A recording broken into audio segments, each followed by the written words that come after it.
I want you two to meet so I can finally decide who I should choose, she said after inviting her ex to our anniversary dinner. I said, let me help you decide, and left the restaurant. Her ex followed me out 5 minutes later. She texted us both all night. Neither responded. Hey viewers, before we move on to the video, please make sure to subscribe to the channel and hit the like button if you want to see more stories like this. Thanks. I honestly thought I was the one. That sounds pathetic to say now, sitting here with a cold beer and a sense of freedom I haven't felt in years, but at the time, I was all in. I'm Mark, 29M, and I've been dating Vanessa, 27F, for exactly 2 years. Or I was until last night. To understand why what happened at the restaurant was so insane, you have to understand the dynamic between us. I was the safe guy. I'm an actuary. I make good money. I own my apartment. I have a 401k, and I'm generally pretty chill. I don't scream. I don't throw things, and I treat people with respect. Vanessa loved that about me, or at least, she said she did. She often told me I was her anchor after a turbulent 20s spent dating artists and visionaries who usually ended up borrowing her car and crashing it. The most prominent of those ghosts was Jason. Jason was the ex-boyfriend she broke up with 6 months before meeting me. From what she told me, their relationship was a roller coaster of high highs and subterranean lows.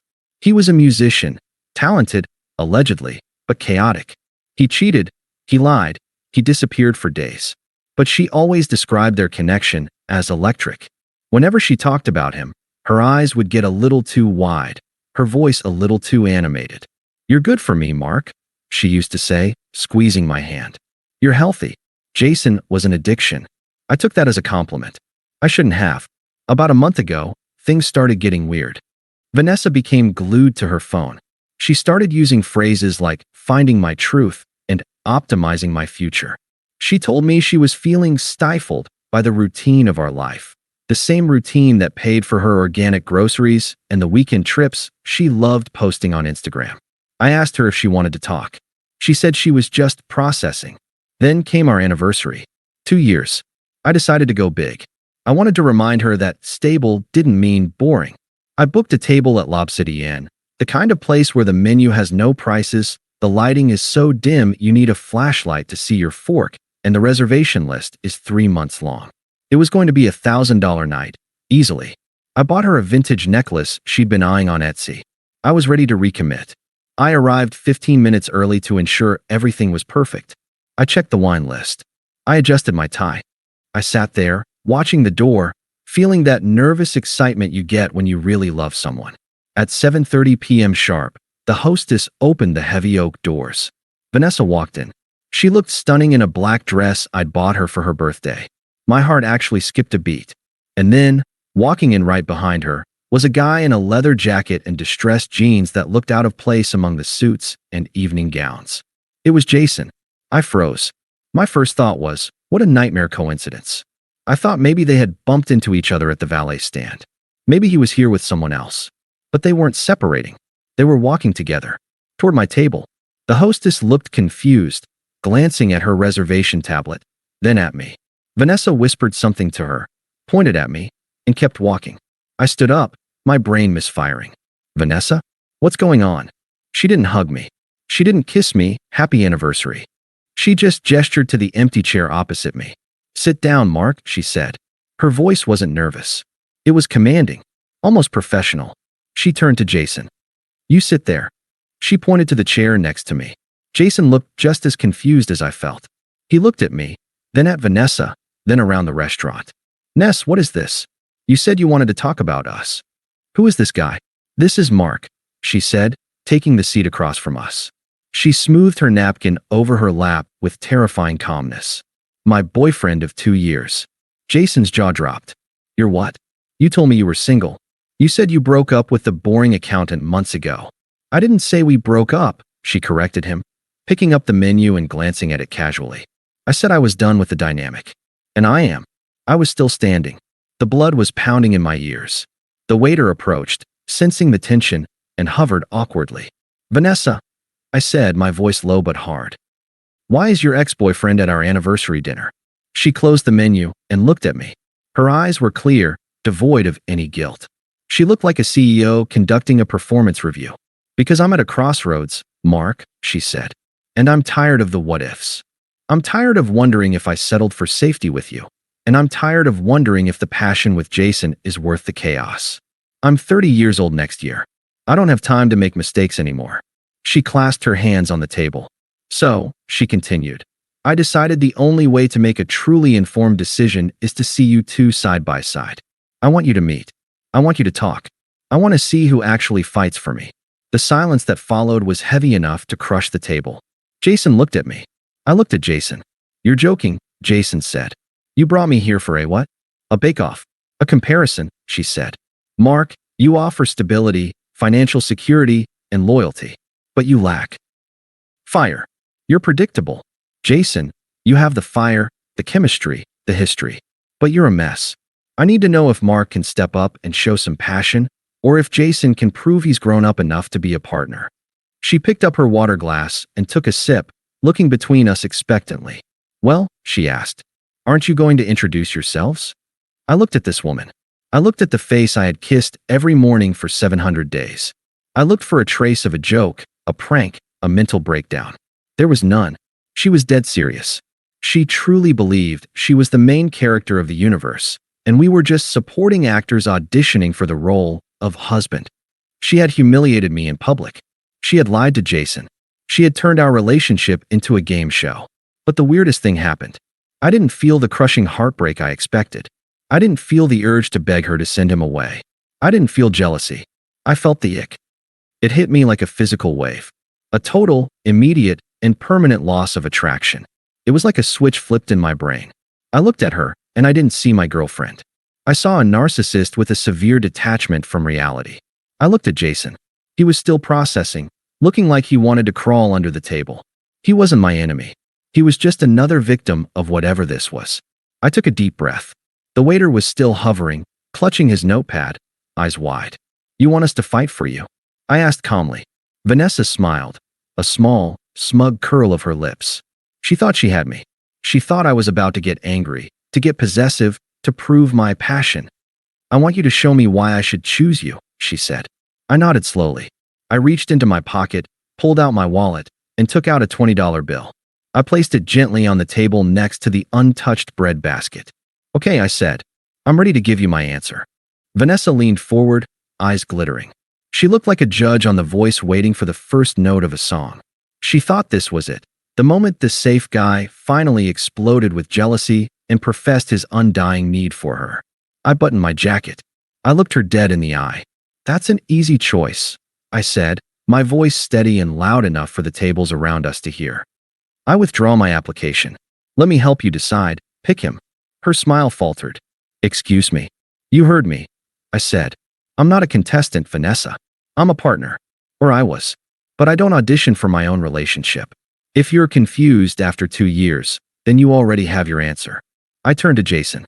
He was staring at me with his mouth slightly open. She's all yours, man, I said to him. Good luck. Seriously, you're going to need it. I turned my back on her before she could respond. I didn't want to see her face crumble or, worse, see her try to spin it. I just wanted out. I walked to the maitre d' stand at the front. My heart was racing, but my hands were steady. The manager looked at me with concern. He had clearly seen the whole thing. Sir, he asked. I'm leaving, I said, keeping my voice low and professional. The lady at table 4 is staying. However, the reservation was under my card. Please remove my card from your file immediately. Do not charge me for anything beyond the water I didn't drink. You'll need to get a new method of payment from her before you serve the first course. The manager nodded, a look of understanding and pity in his eyes. Understood, sir. I'll handle it. I'm sorry about your evening. Don't be, I said. It was very educational. I walked out into the cool night air. The valet saw me and jogged to get my car. I stood there, taking a deep breath, looking at the city lights. I expected to feel devastated. Instead, I felt lighter, like I had just dropped a 100-pound rucksack I didn't know I was carrying. I was reaching for my keys when the restaurant doors burst open behind me. I braced myself. I thought it was Vanessa, coming to scream at me, or beg, or make a scene. Hey, wait up. It wasn't Vanessa. It was Jason. He was practically running. He looked frantic. He stopped a few feet away from me, breathing hard. Dude, he said, holding his hands up. I swear to God, I didn't know. I looked at him. Up close, I could see the panic in his eyes. He wasn't the bad boy villain Vanessa had painted him to be. He was just a guy. She told me she was single, Jason said, the words tumbling out. She texted me out of the blue yesterday. Said she had closure she needed to give me. Said she wanted to meet at a nice place to apologize for how things ended between us. She never mentioned you. She never said anniversary. She never said anything about a competition. I believed him. It tracked perfectly with Vanessa's main character syndrome. She had manipulated the narrative for both of us to set up her perfect dramatic climax. I believe you, I said. She told me she wanted to celebrate our anniversary. She never mentioned you either. Jason shook his head, looking back at the restaurant door like it was a haunted house. That was the craziest thing I've ever seen. Who does that? Who sits two guys down and asks them to debate? Someone who thinks she's the prize, I said. Well, she's not, Jason said, rubbing the back of his neck. The second you stood up, I looked at her, and she was just staring at the empty chair like she couldn't process the error code. I told her, "You're insane," and I walked out right behind you. We stood there for a second in the valet circle. Two guys who, 10 minutes ago, were supposed to be rivals fighting to the death for the heart of a fair maiden. Now, we were just two survivors of a train wreck. So, Jason said, looking at me. She's in there alone? Yep, I said. And you canceled the payment? Yep. Jason let out a short, incredulous laugh. Damn, that's cold. I respect it. My car pulled up. The valet opened the door. I looked at Jason. I'm going to grab a beer at that dive bar, the Rusty Knot, about 2 blocks down. I need to wash the taste of this night out of my mouth. You want to come? Jason didn't hesitate. Hell yes. I'm buying. We sat in a dark booth at the Rusty Knot. It was the polar opposite of Lob City Inn. Sticky floors, cheap beer, and a jukebox playing AC/DC. It was bizarrely therapeutic. Jason and I compared notes. The picture that formed was horrifying. She used to do this thing, Jason said, taking a pull of his beer, where she'd compare me to her dad. My dad would have fixed that shelf already. My dad makes more money than you. It drove me nuts. She did the same to me, I said. But she compared me to you. Jason was so spontaneous. Jason understood my artistic side. Jason snorted. Spontaneous? I was unemployed, man. I didn't have a schedule. And artistic? I play bass in a cover band. She hated my band. She called it noise pollution until we broke up. Then suddenly, I was a tortured genius. We realized we were two sides of the same coin. Vanessa didn't want Mark, and she didn't want Jason. She wanted a hybrid monster, someone with my bank account and Jason's free time, with none of our actual human needs. She wanted a fan, not a partner. Then, the phone started. My phone lit up first. Vanessa, 5 missed calls. Then Jason's phone buzzed on the table. Vanessa, 3 missed calls. We looked at each other. Don't answer, I said. No way, Jason said. Let's see the text though. We opened our messages. It was a masterclass in spiraling. My phone, 8:15 p.m. Where did you go? This isn't funny, Mark. 8:17 p.m. The waiter just asked me for a card. You seriously canceled the payment? On our anniversary? That is financial abuse. 8:20 p.m. Mark, come back. We can talk about this. I just wanted to be sure. Isn't it better that I'm honest about my feelings? 8:25 p.m. Pick up the phone. Everyone is staring at me. Jason's phone. 8:16 p.m. Why did you follow him? He's boring, remember? You hate guys like him. 8:19 p.m. Jason, don't leave me here. I don't have my wallet. I switched purses for the outfit. 8:22 p.m. I made a mistake. It was always you. That's why I called you. Come back and let's leave him out of this. We put the phones side by side on the sticky table. She's telling me she made a mistake and it's me, Jason said, reading my screen. And she's telling you she made a mistake and it's you. She's triangulation personified, I said. She's panicking because for the first time in her life, the audience walked out of the theater. She doesn't have her wallet? Jason asked, frowning at the text. She never brings it on dates, I said. She says it ruins the line of her dress. Jason winced. Lob City Inn has a $150 per person cancellation fee if you leave after being seated. Plus the water. Ouch, I said. Hope she can call her dad. The text shifted tone around 9 p.m. My phone. You are a coward. A small, Insecure man. I gave you a chance to prove you were an alpha, and you ran away. I'm done with you. Don't bother coming home tonight. I'm changing the locks. Jason's phone. You're just as useless as you were 2 years ago. Enjoy your loser life. I laughed. She can't change the locks, I told Jason. It's my apartment. Her name isn't on the lease. Does she know that? She's about to find out. We stayed at the bar until closing. We didn't talk about her much after the first hour. We talked about sports, music, and the weird reality of being in your late 20s. Jason was actually a cool guy. He wasn't the demon I'd been jealous of. He was just a guy trying to figure it out, same as me. When we left, we shook hands. Thanks for the beer, I said. Thanks for the save, Jason said. And hey, sorry about your anniversary. Best anniversary I ever had, I said honestly. It's the day I got my life back. I didn't go home that night. I stayed at a hotel. I knew she would be at my place, waiting to stage Act 2 of her drama. The screaming, the crying, the throwing of objects. I wasn't interested in Act 2. I texted my landlord the next morning. I told him I had a guest who refused to leave and I might need the locks changed if she wasn't gone by noon. I sent Vanessa one single text. We are done. You have until 12 p.m. today to remove your things from my apartment. Anything left after 12:01 p.m. will be placed on the curb. Do not contact me again. She didn't believe me.